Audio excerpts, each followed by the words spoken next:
پیارے دوستوں، حضرت محمد صلی اللہ علیہ وسلم کو زہر کس نے اور کب دیا تھا؟ اس زہر کا نبی کریم صلی اللہ علیہ وسلم پر کیا اثر ہوا؟ اور جب آپ اس دنیا فانی سے رخصت ہونے لگے تو آپ نے اس زہر کے حوالے سے کیا ارشاد فرمایا؟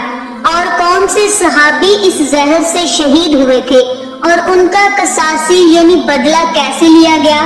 حضور نبی کریم صلی اللہ علیہ وسلم نے کس چیز کے حوالے سے ارشاد فرمایا کہ اگر وہ کھا لی جائے تو اس دن زہر بھی اثر نہیں کرے گا؟ یہی ہماری آج کی ویڈیو کا موضوع ہوگا، اور آج ہم آپ کو نبی کریم رؤوف رحیم صلی اللہ علیہ وسلم کی زندگی کا انتہائی دردناک واقعہ سنائیں گے۔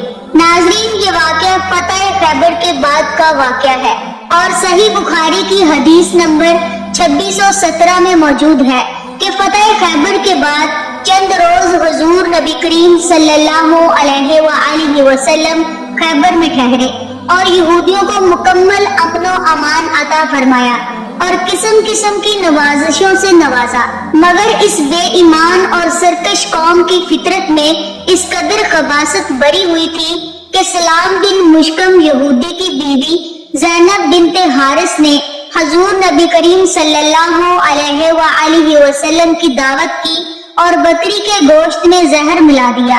اللہ رب العزت کے حکم سے گوشت کی بوٹی نے آپ صلی اللہ علیہ وسلم کو زہر کی خبر دی اور آپ نے ایک ہی لقمہ کھا کر ہاتھ کھینچ لیا اور صحابہ کرام رضوان اللہ تعالی علیہ اجمعین کو فرمایا کہ ہاتھ روک لو، لیکن ایک صحابی رسول حضرت بشر بن برا رضی اللہ تعالی عنہ نے تھوڑا زیادہ کھا لیا تھا اور زہر کے اثر سے ان کی شہادت ہو گئی، اور حضور نبی کریم صلی اللہ علیہ وسلم کو بھی اس زہریلے لقمے سے عمر بھر تالوں میں تکلیف رہی۔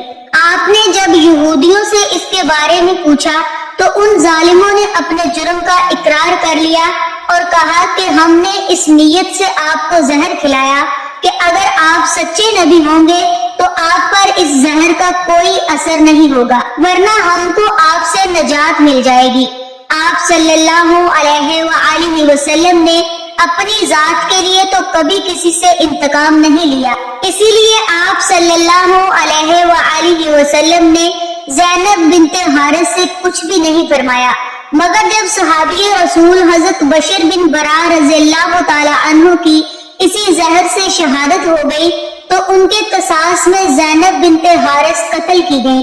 ناظرین، صحیح بخاری کی حدیث نمبر 4428 میں حضور نبی کریم صلی اللہ علیہ وسلم کی زوجہ محترمہ ام المومنین حضرت عائشہ صدیقہ رضی اللہ تعالی عنہا نے بیان کیا ہے کہ نبی کریم صلی اللہ علیہ وسلم اپنے مرض وفات میں فرماتے تھے کہ خیبر میں زہر آلود لقمہ جو میں نے اپنے منہ میں رکھ لیا تھا اس کی تکلیف میں آج بھی محسوس کرتا ہوں۔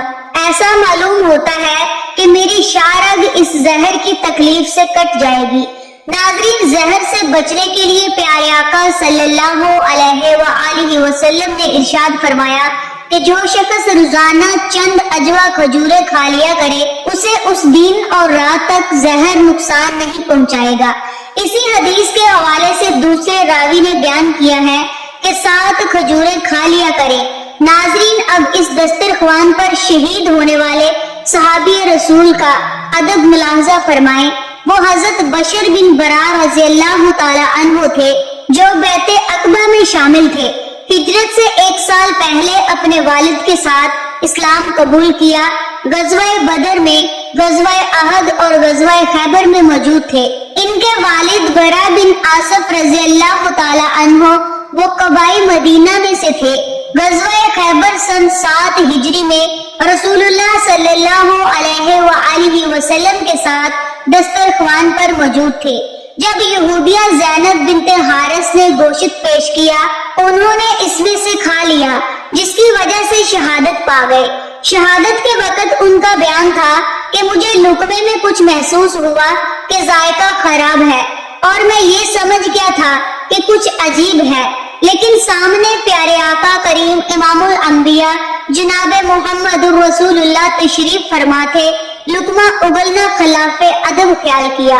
میں نے گوارا نہ کیا کہ جس دسترخوان پر امام الانبیاء جناب محمد رسول اللہ صلی اللہ علیہ وآلہ وسلم تشریف فرما ہے ان کے سامنے لقمہ تھوک دوں۔ ادب کی وجہ سے میں نگل گیا۔ ناظرین، یہود کسی نہ کسی طرح مسلمانوں سے اور پیغمبر اسلام صلی اللہ علیہ وآلہ وسلم سے انتقام لینا چاہتے تھے، اسی لیے انہوں نے زہر کھلانے کی سازش رچی اور اس کے لیے زینب بنت حارث کو تیار کیا۔ آقا کریم صلی اللہ علیہ وآلہ وسلم کی پسندیدہ غذا کی معلومات کر کے بکری کی ران میں زہر ملا دیا۔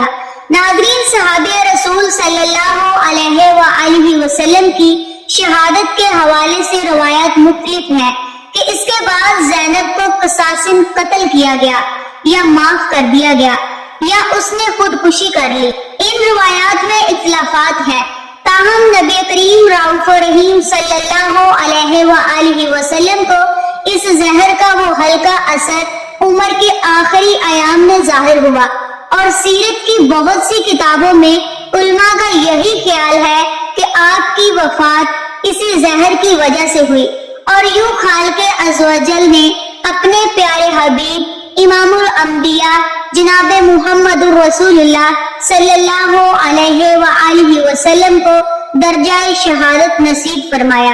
ناظرین، اللہ کے پیارے حبیب جناب امام الانبیاء حضرت محمد صلی اللہ علیہ وآلہ وسلم نے سربلندی اسلام کی خاطر بے شمار تکلیفیں برداشت کی۔ کبھی آپ صلی اللہ علیہ وآلہ وسلم کو پتھر مارے گئے، کبھی آپ کے دندان مبارک شہید کیے گئے، اور کبھی زہر آلود گوشت کھلایا گیا۔ طرح طرح کی تکلیفیں امام الانبیاء حضرت محمد مصطفیٰ صلی اللہ علیہ وآلہ وسلم کو پہنچائی گئی، مگر آپ نے ہمیشہ صبر کیا اور اس امت کی خاطر اپنے پروردگار کے حضور دعائیں فرماتے رہے اور ان تکالیف کو برداشت کرتے رہے، مگر اسلام پر آنچ تک نہ آنے دی۔